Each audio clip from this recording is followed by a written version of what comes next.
Os nazistas assassinaram 6 milhões de judeus em toda a Europa durante o que eles chamavam de solução final.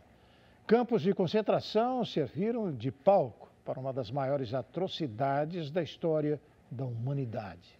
O extermínio dos judeus da Europa pela Alemanha nazista durante a Segunda Guerra Mundial começou depois da invasão da Polônia, em 1939, e aumentou em escala com a criação dos campos de extermínio. A política foi chamada de solução final para a questão judaica, que levou ao assassinato de 6 milhões de judeus de toda a Europa, mais de 1/3 da população judaica mundial na época. Na Polônia, judeus foram confinados em guetos entre o começo da guerra e o final de 1941. Nestes locais, muitos morreram de fome ou doenças. A essência dessa história sempre vai ser a ferocidade daqueles que nos controlavam. Era feroz, selvagem, não consigo nem encontrar palavras para dizer. O governo nazista também enviou esquadrões móveis da morte, conhecidos como Einsatzgruppen, que executaram cerca de 1 milhão de pessoas, do que ficou conhecido como Holocausto por balas.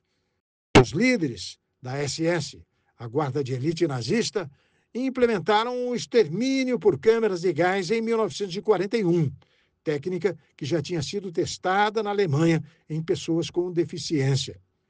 No campo de Auschwitz-Birkenau, próximo à cidade de Cracóvia, no sul da Polônia, os nazistas já estavam experimentando o Zyklon B, um pesticida à base de cianeto.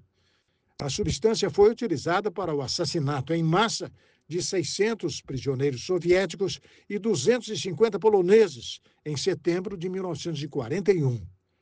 A Operação Reinhard resultou na construção de 3 campos de extermínio com câmaras de gás na Polônia ocupada, Belzec, Sobibor e Treblinka. Quando começaram a operar em 1942, os nazistas transferiram para estes campos os prisioneiros dos guetos. Cerca de 2 milhões de judeus poloneses foram mortos como parte dessa operação. Judeus de toda a Europa começaram, então, a ser sistematicamente deportados para estes 3 campos de extermínio e para Auschwitz, Birkenau, Chelmno e Majdanek. Lembro das pessoas passando fome, muito tristes, as crianças. Tinha crianças, mas quase nenhuma, poucas crianças sobreviveram. Mas isso deve ser relatado para que não seja esquecido e não volte a acontecer.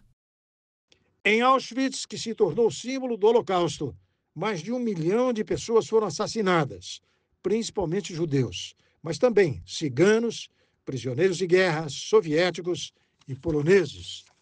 Além de ser um campo de extermínio, o local funcionava como campo de trabalho forçado, onde a indústria alemã utilizava trabalhadores especialmente selecionados como escravos.